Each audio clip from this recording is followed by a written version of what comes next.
नमस्कार, वास्तु लिविंग में आप सभी दर्शकों का स्वागत। एक नया एपिसोड और नया विषय लिए हम हाजिर हैं हमारी वास्तु और फंक्शुई कंसल्टेंट पल्लवी छेलावाड़ा जी के साथ। आइए कार्यक्रम की शुरुआत में सबसे पहले उनका स्वागत करते हैं। पल्लवी जी, वास्तु लिविंग में आपका बहुत बहुत स्वागत। एक समय से जो दर्शक हमें वास्तु लिविंग में देखते आ रहे हैं वो आपकी दिशाओं अनुसार दी गई गाइडेंस पर बहुत लाभ उठाते हैं, उससे प्रभावित हैं और बहुत सारे सवाल पूछते हैं। और फिर वो सवाल हो सकता है कि career, health, wealth, property, relationship, बहुत सी चीज़ों से जुड़े हुए होते हैं जिसको आप समय समय पर गाइड करते हैं। फिर जब बात फंक्शुई की आती है तो लोग कहते हैं कि भाई थोड़ा उस पर भी तवज्जो दीजिए, थोड़ा उस पर भी ध्यान दीजिए। तो आप ही लोगों की फरमाइश पर आज हम पल्लवी जी से फंक्शुई प्रोडक्ट्स पर बातचीत करेंगे। ख़ास ये विषय हो सकता है आपके लिए, अभी ये जो हॉलीडेज़ आ रही हैं, कुछ ऐसी चीज़ें जो फंक्शुई प्रोडक्ट्स हैं लेकिन आप चाहें तो उन्हें गिफ्ट्स की तरह भी प्रयोग में ला सकते हैं। पल्लवी जी, हमारा जो आज का विषय है फंक्शुई प्रोडक्ट्स के ऊपर क्या गाइड करेंगे? कुछ ऐसे प्रोडक्ट्स जिससे हमारी रोज़मर्रा की ज़िंदगी बेहतर हो सकती है। सबसे पहले फंक्शुई के प्रोडक्ट को समझने के लिए फंक्शुई के बारे में समझना पड़ेगा कि ये सब्जेक्ट कैसे काम करता है। जैसे कई बार लोगों को वास्तु के बारे में पता होता है, लेकिन वास्तु के बारे में अगर एक वर्ड्स में किसी को बताने की कोशिश करो तो उनको आइडिया नहीं आता है कि वास्तु होता क्या है। तो वास्तु शास्त्र है वो आपकी दिशाएं, रहन सहन, आसपास के इन्वायरमेंट, जो भी चीज़ का रखरखाव आपने आसपास किया हुआ है, कलर्स, इंटीरियर डेकोरेशन, जो भी आपने bed position, furniture selection, pictures, poster, painting, lights, वो सबके साथ जुड़ा हुआ है। वास्तु जो था उसके बाद जब धीरे धीरे करके आगे चलते हुए अलग अलग तरह के कैलकुलेशन लोगों ने करने शुरू किए, तो वास्तु जो है वो 5500 साल पुराना सब्जेक्ट है। फंक्शुई 3500 साल पुराना सब्जेक्ट है। तो ये तमाम सब्जेक्ट है जो अभी अभी नहीं है, बहुत टाइम से हैं। लेकिन वास्तु के बाद फंक्शुई जो है उसके कैलकुलेशन लोगों ने करने शुरू किए, तो उसका जो बेस है, फंक्शुई का जो बेस है वो वास्तु से आया हुआ है। इसका मतलब ये होता है कि वास्तु की शुरुआत कैसी हुई कि जितनी भी दिशाएं हैं वो दिशाओं का अपना एक नाम है, उसकी एक पहचान है। उस पहचान के साथ साथ उस दिशाओं के अपने एलिमेंट हैं और उसी एलिमेंट को ध्यान में रखते हुए उनके अपने खास कलर्स हैं। और जो भी चीज़ वहाँ पे रखी जाती है या वास्तु प्रिंसिपल के हिसाब से बताया जाता है कि भैया नॉर्थ में क्ले प्रोडक्ट्स होना चाहिए कि ईस्ट में इस तरह की चीज़ें होनी चाहिए, वो उसी एलिमेंट को ध्यान में रखकर बताई जाती है। और जो वहाँ पे नहीं होना चाहिए वो जो आपको बताया जाता है, उसका मतलब होता है कि वो जो एलिमेंट है, जो दिशा का स्वभाव है, और उसको अगर किसी वजह से डिस्ट्रैक्ट करता है तो डिस्ट्रक्टिव साइकिल को अवॉइड करने के लिए वहाँ पे आसपास में रहने वाले लोगों को इससे वास्तुदोष खड़ा होता है। जो दिशाओं का अपना एलिमेंट है उसी को ध्यान में रखते हुए वहाँ पे डिसाइड होता है कि उसको जो डिस्ट्रैक्ट करता है या जो भी ऐसी चीज़ें आप रखते हो जिससे उस दिशाओं का नेगेटिव इफेक्ट होता है, वास्तुदोष खड़ा होता है, जिसकी वजह से रहने वाले लोगों को नुकसान होना शुरू हो जाता है। तो इसका मतलब होता है कि ये चीज़ वहाँ पर नहीं रहनी चाहिए। डू एंड डोंट हर दिशा के हिसाब से। फंक्शुई के अंदर जब ये सारे कैलकुलेशन आए, या कहते हैं कि जिसको एडवांस फंक्शुई आजकल कहते हैं, तो उसका जो बेस क्या था, उत्तर दिशा के अंदर वास्तु ये कहता है कि मैग्नेटिक फोर्स है और वहाँ पे जो एलिमेंट है वो वाटर एलिमेंट है। फंक्शुई के अंदर कहा जाता है कि अगर वहाँ पे नॉर्थ के अंदर मैग्नेटिक फोर्स है, वहाँ का जो एलिमेंट है वो वाटर एलिमेंट है, जो मैग्नेटिक फोर्स को वहाँ पे इन्हांस करता है, बढ़ाता है, फ़ायदा करता था, तो वास्तु के अंदर ऐसा लिखा गया है कि वहाँ पे वेल होना चाहिए, पानी की चीज़ें होनी चाहिए। बहुत टाइम पहले जब लोग घर बनाते थे तो वहाँ पे इनकमिंग वाटर लाइन नहीं थी क्योंकि वहाँ पे काउंटी का पानी नहीं आता था, तो उस वक्त वेल वाटर का प्रोविज़न था जब वास्तुशास्त्र के नियमों के बारे में बताया जाता था। आज के ज़माने में वहाँ पे इनकमिंग वाटर की व्यवस्था है, आपके पास अंडरग्राउंड पानी के टैंक है, पानी के बहुत सारे सोर्स है। तो फंक्शुई ये कहता है कि पानी के पास कितने सोर्स है, तो स्विमिंग पूल भी पानी का सोर्स है, आपके पास वाटरफॉल है वो भी पानी का सोर्स है। तो जो दिशाओं को ध्यान में रखकर जो भी चीज़ों का आप रखरखाव रखते हो या घर के अंदर चीज़ों का जो भी आपने रखरखाव रखा हुआ है, तो अगर आप इन्हांस करने के एलिमेंट को बढ़ाने के लिए जो रूल्स एंड रेगुलेशन आप घर के लॉट के बारे में देते हो, कमर्शियल के लॉट के बारे में लेते हो, घर के अंदर आने के बाद चीज़ों को रखते हो, तो मार्केट में जो सामान डेकोरेशन के लिए बिकता है, जो भी चीज़ें हैं, उनको भी ठीक उसी तरीके से रखा जाए ताकि वो दिशाओं के एलिमेंट को सपोर्ट करे। जिसको आप इंटीरियर डेकोरेशन डेकोरेशन कह सकते हो, घर का रखरखाव डेकोरेशन कह सकते हो। तो वहाँ से छोटी छोटी चीज़ें आई कि पानी के जो भी डेकोरेशन है वो मार्केट में कितने हैं। तो वाटरफॉल पानी का डेकोरेशन है, घर के अंदर रखा हुआ एक्वेरियम पानी का डेकोरेशन है, घर के अंदर ऐसे छोटे छोटे अलग अलग तरह के, अगर आपने घर में कोई भी तरह के स्विमिंग पूल बनाए हैं या आपने कोई भी तरह का सिर्फ स्पा बनाया हुआ है, या बच्चों के लिए आपने कोई भी वहाँ पे वाटर एलिमेंट का डेकोरेशन आपने वहाँ पे रखा हुआ है, या फिर उस वाटर एलिमेंट को सपोर्ट करते हुए कलर्स क्या हैं। तो अगर आप कलर की पूरी थेरेपी, कलर की पूरी सिस्टम को समझेंगे तो पानी के कलर जो होते हैं जिसमें ब्लू, नेवी ब्लू, ग्रे, ये ब्लैक, ये सब पानी के कलर्स हैं। तो अगर वहाँ पे आप कलर्स को भी अप्लाई करते हो तो भी वहाँ पे वाटर एलिमेंट के कलर होने चाहिए।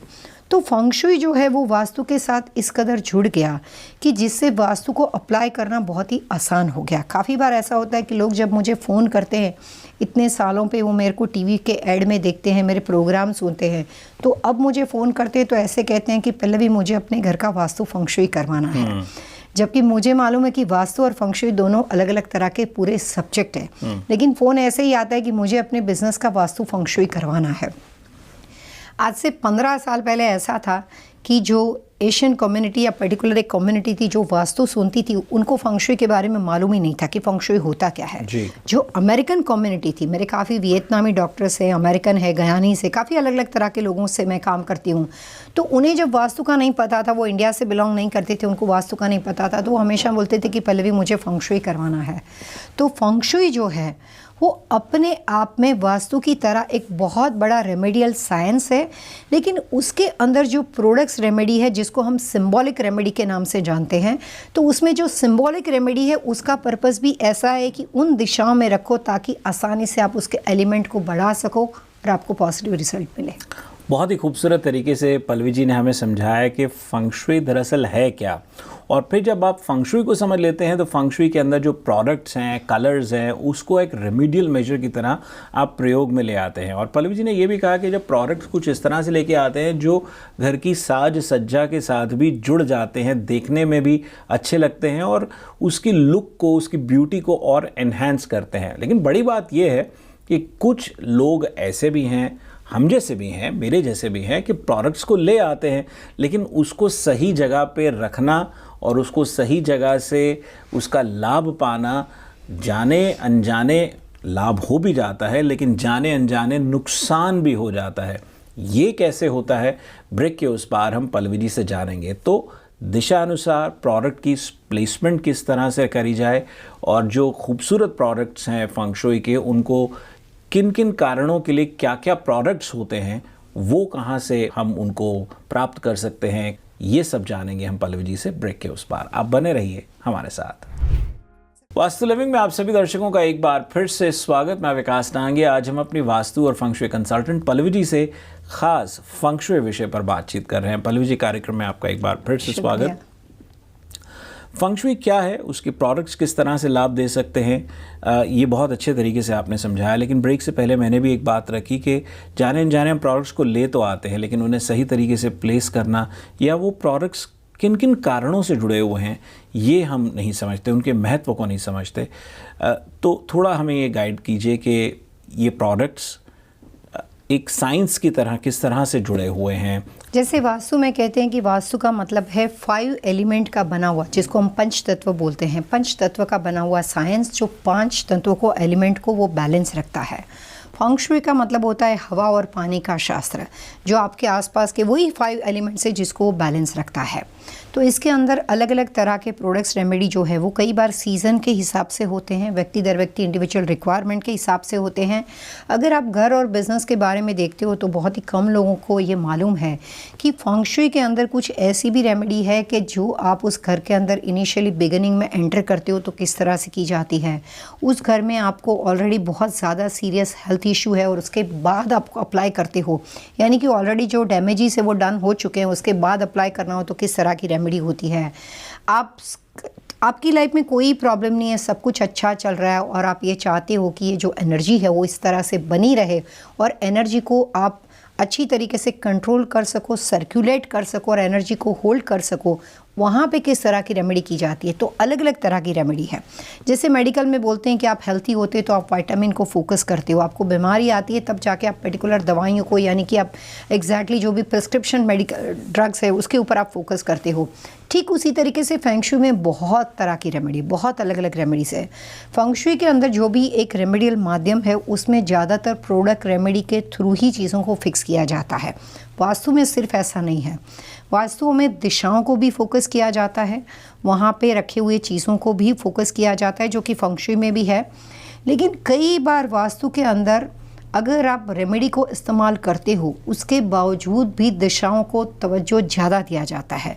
जो एक्चुअली फेंग शुई मास्टर यहाँ पे प्रैक्टिस करते हैं यूएस में, और जिन्होंने वास्तु सीखा नहीं और सिर्फ वो फेंग शुई को प्रैक्टिस करते हैं, वो आज भी सिर्फ खाली प्रोडक्ट रेमेडी पे काम करते हैं। हम दोनों चीज़ों को तवज्जो देते हैं, डायरेक्शन को भी उतना ही इंपॉर्टेंस रखते हैं, उतना ही महत्व देते हैं, और फिर प्रोडक्ट्स रेमेडी को अप्लाई करते हैं। तो जैसे आपने कहा कि फेंग शुई में बहुत सारे प्रोडक्ट्स हैं, तो प्रोडक्ट्स को आप कैसे जानोगे कि मेरे लिए सही है कि नहीं। तो फेंग शुई के जो प्रोडक्ट्स हैं वो बहुत ही पॉपुलर प्रोडक्ट्स हैं, बहुत ही पॉपुलर, इतने ज़्यादा पॉपुलर हो चुके हैं कि आजकल मार्केट में जो भी गिफ्ट आर्टिकल्स के शॉप में आप जाते हो उसमें ज़्यादातर फेंग शुई प्रोडक्ट के नाम से ही सब अलग अलग चीज़ें बनाई जाती है। जैसे घर के नाइट लैम्प से लेकर बच्चों के खिलौने तक आपको लाफिंग बुद्धा दिखाई देंगे। आपके घर के अंदर अलग अलग तरह के वाटरफॉल, वाटर फाउंटेन में, जैसे घर में गणेश जी की मूर्ति के बने हुए विंड चाइम्स भी मार्केट में दिखते हैं। गणेश जी की और लाफिंग बुद्धा की मिली हुई प्रतिमा के आपके पास घर में वाटरफॉल भी बिकते हैं और अलग अलग प्रोडक्ट्स मिलती है। तो जो एक्चुअल प्रोडक्ट्स होती हैं उसके अपने एक कैलकुलेशन है, उसके हाइट और स्क्वायर फीट है कि अगर आपके घर का 5000 स्क्वायर फीट का बना हुआ घर है तो आपके पास मिनिमम 12 इंच का लाफिंग बुद्धा होना चाहिए। अगर आप इसमें इतने छोटे लाफिंग बुद्धा रखते हो 4 इंच के और 6 इंच के, तो काम नहीं करता है। अगर आपकी property more than 5000 square feet से बड़ी प्रॉपर्टी हो तो आपको वहाँ पे स्पेशली नहीं है तो बना के भी कंसल्टेंट दे सकते हैं, लेकिन वहाँ पे आपको 16 इंच 24 इंच काफ़ी बड़े बुद्धा को भी रख सकते हो। कहीं स्टोन के बुद्धा होते हैं, कहीं गोल्ड के बुद्धा होते हैं, कहीं वुड के बुद्धा होते हैं, कहीं जेमस्टोन के बने हुए बुद्धा आते हैं, और कहीं जेड के बने हुए जो ग्रीन कलर के होते हैं जेड के, उसके बुद्धा आते हैं। तो बुद्धा का अलग अलग मटेरियल होता है। ज़्यादातर जो प्रॉपर्टी के अंदर या घर के ओनर को फाइनेंशियल प्रॉब्लम्स हो तो वो लोग वेल्थ बुद्धा का इस्तेमाल करते हैं, जो रेजिन का बना हुआ होता है। घर में बहुत ज़्यादा सीवियर हेल्थ इशू हो तो वहाँ पे वुडन बुद्धा का इस्तेमाल किया जाता है। बच्चों के कमरे के बारे में जब बात आती है तो वहाँ पे छोटा सा बुद्धा का 24 मुद्रा का बना हुआ जो उसका सेट होता है, उसमें से या तो 12 उसकी अहम मुद्रा या फिर 24 मुद्रा के बने हुए टोटल, मतलब जो भी पीस है वो सारे रखे जाते हैं। तो सबसे फेंग शुई की पॉपुलर प्रोडक्ट है लाफिंग बुद्धा, जिसमें आपको ये ध्यान में रखना है कि घर का दरवाज़ा खुलने के साथ बुद्धा जी को रखना है, और बुद्धा जो है वो घर के दरवाजे के सामने देखते हुए होने चाहिए। और वही बात जब वास्तुशास्त्र के बारे में बात करते हो तो गणेश जी की प्रतिमा को भी घर के दरवाजे के पास लगाया जाता है, क्योंकि गणेश जी को विघ्नहर्ता मानते हैं। और ये बात वास्तु की नहीं है, ये हमारी श्रद्धा के साथ भी जुड़ी हुई है कि गणपति जी विघ्नहर्ता है, लेकिन उनकी प्रतिमा को इस तरह से रखा जाता है कि साथ में वो गॉड है, उनका एक रिस्पेक्ट है। तो जब आप घर के अंदर आते हो तो गणेश जी का जो स्टैचू होता है या गणेश जी का आइडियल होता है वो घर के अंदर देखते हुए रखा जाता है। ठीक उसी तरीके से अगेन जब फेंग शुई के बारे में बात करते हैं तो विंड चाइम्स बहुत ही पॉपुलर प्रोडक्ट्स हैं। विंड चाइम्स जो होते हैं लोगों को लगता है कि बस उसमें टिन टिन टिन टिन आवाज़ आती है, बहुत उसकी जो म्यूज़िकल साउंड है, उसकी जो मेलोडी बहुत सुंदर आवाज़ है, तो उसको कहीं पे भी लगा सकते हो। लोग जहाँ मर्जी विंड चाइम्स को यूज़ करते हैं और उससे भी वास्तु दोष खड़ा हो जाता है। ये कह सकते हो कि फेंग शुई की वजह से उनको नुकसान होता है, क्योंकि जो एक्चुअल फेंग शुई है उसमें अलग अलग तरह के बहुत सारे चाइम्स है, जो एक पाइप से लेकर 81 पाइप तक के चाइम्स आते हैं। अलग अलग तरह के मटेरियल के चाइम्स आते हैं। जिस दिशा की एनर्जी को आप इन्हांस करना चाहते हो, म्यूज़िक क्या करता है, म्यूज़िक मोशन क्रिएट करता है, तो जिस दिशा में आप उसको हैंग करोगे वहाँ पे आवाज़ आएगी हवा की वजह से, तो उससे मोशन क्रिएट होगा, एक रिदम क्रिएट होती है। तो अगर आपने मेटल का पाइप या मेटल का विंड चाइम्स है वो जाके नॉर्थ वॉल पे, नॉर्थ दिशा में लगाया, नॉर्थ ईस्ट में लगा दिया या बिना सोचे समझे लगा दिया, तो वहाँ से वास्तु दोष भी खड़ा होता है और फेंग शुई का भी नुकसान होता है। वास्तु दोष इसलिए खड़ा होता है, जो जो दिशा का एलिमेंट मेटल नहीं है वहाँ पे आपने डिस्ट्रक्टिव साइकिल को क्रिएट की। और फंग शुई का दोष आपको वहाँ पे इसलिए खड़ा होता है कि जो विंड चाइम्स की जो रिदम है और जो उसका पर्पस है, उसके म्यूज़िक के साथ साथ उसके मटेरियल के साथ विंड चाइम्स आता है, जबकि आपने गलत दिशा में गलत मटेरियल को लगाया। तो वास्तु कंसल्टेंट होने के नाते सिंपल आसान शब्दों में मैं ये कहना चाहूँगी कि अगर आपके पास वुड का विंड चाइम्स हो तो आपको ईस्ट और साउथ ईस्ट में लगाना चाहिए। क्ले का बना हुआ विंड चाइम्स हो तो आपको नॉर्थ और नॉर्थ ईस्ट में लगाना चाहिए। और अगर मेटल का बना हुआ विंड चाइम्स हो तो आपको वेस्ट एंड नॉर्थ वेस्ट में लगाना चाहिए। उसमें उसके पाइप्स होलो हो तो नॉर्थ वेस्ट में लगा सकते हो, और सॉलिड पाइप हो तो आप वेस्ट में लगा सकते हो। जी दर्शकों, पल्लवी जी ने बहुत अच्छे तरीके से हमें बताया कि लाफिंग बुद्धा तरह तरह के होते हैं, मटेरियल से लेके उनका पर्पस क्या होता है। विंड चाइम्स के बारे में उन्होंने बहुत अच्छे तरीके से हमें बताया, और हम इससे पहले वास्तु लिविंग में विंड चाइम्स को लेकर के एक स्पेशल एपिसोड भी कर चले हैं। तो एक ऐसा प्रोडक्ट जो एक रीज़नेबल अमाउंट में मिल जाता है, और लोग, जैसा कि पल्लवी जी ने कहा, कि एक म्यूज़िकल वैल्यू के एस्पेक्ट से लेके आते हैं, लेकिन उसका एक गहरा मकसद है। ऐसे और कुछ प्रोडक्ट्स जिनका फंग शुई में गहरा महत्व है, उन पर बातचीत होगी। आप बने रहिए हमारे साथ। हम छोटे से ब्रेक के बाद बहुत जल्द हाजिर होंगे। वास्तु लिविंग में आप सभी दर्शकों का एक बार फिर से स्वागत। मैं विकास नांगिया। आज पल्लवी जी से बहुत ही दिलचस्प विषय पर बातचीत हो रही है। हम फंग शुई प्रोडक्ट्स के बारे में बातचीत कर रहे हैं। इस विषय को और आगे बढ़ाएंगे। यूँ तो पहले दूसरे सेगमेंट पे वो हमें फंग शुई से जुड़े, प्रोडक्ट से जुड़े कुछ टिप्स देते ही चली आ रही हैं, लेकिन एक प्रथा भी है, तो उनसे और जान लेते हैं फंग शुई के बारे में, और हो सकता है कि टिप्स भी उसी से जुड़े हों। पल्लवी जी क्या कहेंगे, टिप ऑफ द वीक क्या है? फंग शुई के अंदर सबसे अच्छा टिप्स है वर्क एनर्जी को बढ़ाने के लिए। जी। अगर किसी भी वजह से आप अपने करियर में सफ़र करते हो, आपको अपने काम में, जॉब में सेटिस्फेक्शन नहीं है, प्रमोशन एक्सपेक्ट करते हो लेकिन किसी वजह से चाहिए उतना अच्छा रिजल्ट नहीं मिलता है, तो फंग शुई के अंदर आप ड्रैगन का प्रयोग कर सकते हो। ड्रैगन जो होता है वो एक ये कह सकते हो कि एक सिंबॉलिक प्रोडक्ट्स है जो कि आपको अपने काम में बहुत फ़ायदा करता है, और उसको ईस्ट यानी पूर्व दिशा में रखा जाता है। जो आपका वर्क डेस्क होता है उसके ईस्ट यानी पूर्व दिशा में भी रख सकते हो, या जहाँ भी आप काम करते हो, चाहे आपकी ऑफिस हो, चाहे आपका घर हो, तो घर के एक्चुअली ईस्ट दिशा के अंदर जाके भी आप वहाँ पे रख सकते हो। 70 to 90 डिग्री पे आप उसको रख सकते हो। 65 से आप कहीं पे भी रख सकते हो। 65 से 90 डिग्री तक आप ड्रैगन को रख सकते हो, कंपास को देखकर रखना हो तो। अगर नहीं हो तो घर की खिड़की के सामने जहाँ से सूरज निकलता है, और सूरज की रोशनी सुबह में 6 बजे से लेकर 9 o'clock तक जितनी देर से घर में एंटर करती है, या बिज़नेस या ऑफिस में एंटर करती है 6 बजे से लेकर 9 o'clock तक, तो उतनी डिग्री पे जाके आप ड्रैगन को रख सकते हो। और ड्रैगन का फेस जो होता है वो आपकी ऑफिस या आपके घर की ओर देखता हुआ होना चाहिए। अगर यही चीज़ आप अपने वर्क डेस्क पे इस्तेमाल करते हो तो वहाँ पे भी वही पोजीशन होती है कि उसका चेहरा जो होता है वो आपको देखता हुआ होना चाहिए।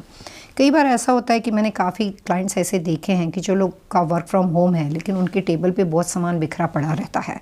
ड्रैगन वही लोग डेस्क पे रख सकते हैं जिनका जो वर्क डेस्क हो वो बहुत ही क्लीन और साफ़ सुथरा होना चाहिए। उसके आसपास बहुत सारे रिस्ट्रिक्शन है कि क्या क्या चीज़ें नहीं होनी चाहिए। अगर वो सारा मैनेज करना आपके लिए मुश्किल होता हो तो आपकी जहाँ पे भी वर्क डेस्क है उसके सामने की दीवार पे शेल्फ लगा के आप इंडिविजुअल अकेली प्रोडक्ट्स को रख सकते हो, वहाँ से वो आपको देखे, ताकि अगर शेल्फ होगी तो आप उसके आसपास कुछ रखोगे नहीं तो आपको कोई प्रॉब्लम नहीं होगी। तो फंग शुई के अनुसार ड्रैगन को ईस्ट में लगाना चाहिए। आप अपने रूम के ईस्ट में लगा सकते हो, प्रॉपर्टी के ईस्ट में लगा सकते हो, वर्क डेस्क के ईस्ट में लगा सकते हो, और उसके आसपास किसी भी चीज़ को रखना नहीं चाहिए, और उसके आसपास कोई भी पानी या वाटर एलिमेंट की चीज़ को नहीं रखना चाहिए। उसको रखने से कई बार आपके काम में नुकसान हो सकता है, और आपका प्रमोशन भी रुक सकता है, और जॉब से भी आपको प्रॉब्लम हो सकती है। तो ड्रैगन का इस्तेमाल का सबसे पहला रूल्स है कि उसके आसपास वाटर एलिमेंट को अवॉइड करना चाहिए। पल्लवी जी, वाटर एलिमेंट की जहाँ आपने बात करी, बहुत से लोग आजकल छोटे छोटे फाउंटेन्स को जो है नाइट स्टैंड, बेड के साइड में जो नाइट स्टैंड होता है वहाँ रख लेते हैं, वर्क स्टेशन अपने काम की जगह में रख लेते हैं, कई दफ़ा बुक शेल्फ्स पे मैंने देखे हैं। फिर ऐसे कई प्रोडक्ट्स हैं। वाटर एलिमेंट की आपने बात करी तो एक्वेरियम मेरे जहन में आता है। एक्वेरियम भी मैंने लोगों को देखा है रखते हुए, और यहाँ तक कि एनर्जी की बात होती है, ग्रोथ की बात होती है, तो कई लोगों को लगता है भाई गैलपिंग हॉर्सेस जैसे है, या इस तरह के कई प्रोडक्ट्स हैं। एक ही एपिसोड में इसको समेट पाना बड़ा मुश्किल होगा, लेकिन कुछ जो कॉमन प्रोडक्ट्स हैं जिनको लेकर के अलग अलग धारणाएं बनी हुई हैं, मैं चाहूँगा उन पर आप ज़रूर और जानकारी दें। फंक्शुई के अंदर बहुत सारे प्रोडक्ट्स हैं, जैसे ड्रैगन जो होता है वो करियर इन्हांसमेंट के लिए अच्छा मानते हैं। इवन फंक्शुई के अंदर अलग अलग तरह के हॉर्स की जो मुद्राएं होती है, गैलपिंग हॉर्स के अलावा भी बहुत अलग अलग तरह के हॉर्स आते हैं। प्रॉपर्टी बेचने के लिए अलग तरह के आते हैं, प्रॉपर्टी के लिए कोई भी तरह का आपका कोई काम रुका हुआ हो और आपको नुकसान होता हो तो वहाँ पे भी उसकी जो प्रॉपर्टी के रियल एस्टेट की डायरेक्शन, जो जगह आपने खरीदी उसकी डायरेक्शन को ध्यान में रखकर हॉर्स के अपने कलर्स होते हैं, उसकी अपनी पोजीशन होती है, जो सिर्फ प्रॉपर्टी को बेचने के लिए आपके काम में आते हैं। और कई बार अगर गलत दिशा में रख दो तो उसका नुकसान भी हो सकता है। लेकिन जो प्रॉपर्टी बेचने के लिए जो प्रॉस्पेरिटी हॉर्स का इस्तेमाल किया जाता है वो दो तरह से होता है। पहले वही हॉर्स से आप प्रॉपर्टी बेच सकते हो और उसके बाद जब आपने दूसरी प्रॉपर्टी खरीदी है या अपने एग्जिस्टिंग घर में या अपने बिजनेस में, वो प्रॉपर्टी को आप बनाए रखने के लिए भी इसका इस्तेमाल कर सकते हो। एक बार मैं आपको इसके साथ एक छोटा सा केस स्टडी बताना चाहूँगी। मेरे एक क्लाइंट ने कनेटिकट में एक मॉडल को ख़रीदा था और वो बहुत टाइम पहले किसी अमेरिकन ने फंक्शुई के हिसाब से बनाया था। वहाँ पे उस वक्त जब वो लोग प्रॉपर्टी बेचने वाले होंगे तो वहाँ पे उन्होंने फंक्शुई मास्टर की एडवाइस लेकर कुछ ऐसे हॉर्सेस को रखा था जो प्रॉपर्टी बेचने का काम करता था। इसके बाद उन्होंने उसको ले लिया और वो बहुत सुंदर था। जो चले गए वो भी भूल गए होंगे वहाँ पे किसी वजह से, और यहाँ पे जो जिन्होंने नया ख़रीदा उन्होंने भी उसको रखा कि चलो पड़ा हुआ है, अपनी जगह बनी हुई है तो बहुत अच्छा लगता है, तो उसने रहने दिया। जैसे उसने नंबर देखे, सारा देखा, जो भी प्रॉपर्टी ख़रीदा, उसके बाद वो लोग बहुत मेहनत करते थे, उनके पास बहुत प्रॉपर्टी थी, बहुत वेल एक्सपीरियंस लोग थे, लेकिन यहाँ पे उनका काम नहीं बनता था। एक या दूसरे तरीके से कुछ न कुछ नुकसान होकर बात अटक जाती थी। तो उनको लगा कि पल्लवी को बुलाते हैं या वास्तु करवाते हैं, ऐसा उनका ख्याल है। जब मैंने प्रॉपर्टी देखी तो मुझे बहुत अच्छी लगी, क्योंकि पूरी प्रॉपर्टी जो है वो फंक्शुई के हिसाब से बनाई गई थी। पूरी प्रॉपर्टी के अंदर कोई भी नंबर 5 का फ्लोर नहीं था। 1 2 3 4 सीधा 6 आ जाता था। नंबर 13 का कोई भी रूम नहीं बना हुआ था। ऐसे काफ़ी सारे फंक्शुई के रूल्स एंड रेगुलेशन थे, कलर्स, सारी यूटिलिटी, सब कुछ फंक्शुई के हिसाब से था। तो जब मैंने उसको देखा तो मैंने कहा कि आपने इसको यहाँ पे क्यों रखा है? तो उसने कहा मैंने नहीं रखा है, जो पुराना आदमी था उसने रखा हुआ था, मैंने रखा हुआ है। तो जब कंसल्टिंग में मैंने एक ही उनको एडवाइस दी, इसको निकाल दो। तो बोले इतने से हो जाएगा? मैंने कहा निकाल के देख लो, उसको बॉक्स में पैक करो, कवर करके रख दो, बाद में मैं बताती हूँ इसका दूसरा इस्तेमाल क्या है। साल भर तक हमने उसको निकाल दिया, बॉक्स में पैक करके रख दिया। साल भर के बाद राइट टाइम पे मैंने उनको वही हॉर्स को दूसरी बार प्रॉपर्टी के अंदर आता हुआ, एंटर करता हुआ रख दिया। और वो क्लाइंट के साथ उसके बाद मैंने उनकी दूसरी बहुत सारी प्रॉपर्टी पे काम किया। वो एक ही एक्सपीरियंस था और एक ही रेमेडी थी कि आप इसको निकाल दो। तो कई बार ऐसा होता है कि जब किसी की प्रॉपर्टी को हम खरीदते हैं तो उन्होंने वहाँ पे कुछ अपने हिसाब से, अपने गुड लक के हिसाब से कुछ किया होता है। नेचुरल भी हो सकता है, उन्होंने किसी के एडवाइस लेके किया हो सकता है। लेकिन जब दूसरा पर्सन आता है तो कई बार वो जानकारी ना होने की वजह से उसको एज इट इज़ रख देता है। उससे नुकसान हो जाता है, क्योंकि प्रॉपर्टी बेचने की रेमेडी प्रॉपर्टी को चलाने में बहुत ज़्यादा ऑब्स्टिकल क्रिएट करती थी। बिल्कुल। तो फंक्शुई में ऐसे बहुत सारे प्रोडक्ट्स हैं जो पर्सनल रिलेशनशिप में फ़ायदा करते हैं, जिसमें अलग अलग तरह के क्रिस्टल की बहुत सारी प्रोडक्ट्स आती है जो रिलेशनशिप को बनाए रखने का काम करती है। बच्चों के एजुकेशन के लिए education tower and success tower भी आते हैं, जो आपके काम में, करियर में, जहाँ पे कई बार बड़े लोगों को भी कंसंट्रेशन में बहुत मुश्किल होती है, हाइपर पर्सनालिटी होती है, एंगर बहुत ज़्यादा होता है, एग्रेसिव होते हैं, स्टबन होते हैं कि मेरा काम तुरंत हो जाना चाहिए और बात नहीं बनती है तो अपसेट हो जाते हैं, फ्रस्ट्रेशन घर के लोगों पर निकलता है। तो स्ट्रेस लेवल पे, डिप्रेशन के अंदर इतनी अच्छी फंक्शुई प्रोडक्ट्स के बारे में बताया गया है।